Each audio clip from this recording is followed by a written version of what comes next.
తయారు చేయాలంటే ఇప్పుడు పవన్ సార్ ఇక్కడ బిజినెస్ స్టార్ట్ చేశారనుకోండి, పవన్ సార్ వాళ్ళ ఇంటి దగ్గర వచ్చేసి అందరు మాకు డ్రీమ్స్ ఉన్నాయి, మేము జాయిన్ అవుతాం అని అయితే లైన్ కట్టారు కదా.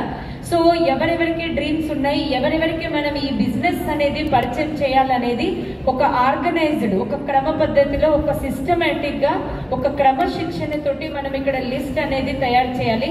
అన్ఆర్గనైజ్డ్ గా చేస్తే ఇక్కడ సక్సెస్ అనేది తీసుకోలేమని చెప్తున్నారు. లిస్ట్ ఎట్లా చేయాలంటే నెంబర్ అంటే క్రమ సంఖ్య, వాళ్ళ పేరు, వాళ్ళు ఎక్కడ ఉంటారు, వాళ్ళ కాంటాక్ట్ నెంబర్, ఈ విధంగా మనము లిస్ట్ అనేది ఒక 100 మెంబర్స్ ని చేయాలి. అండ్ ఎవరు సక్సెస్ అవుతారు అంటే ఎవరైతే లిస్ట్ ప్రిపేర్ చేస్తారో వాళ్ళు మాత్రమే సక్సెస్ అవుతారని చెప్తున్నారు. 100లో 60% మంది లిస్ట్ ప్రిపేర్ చేయరంట, కాబట్టి వాళ్ళు సక్సెస్ అవ్వరు.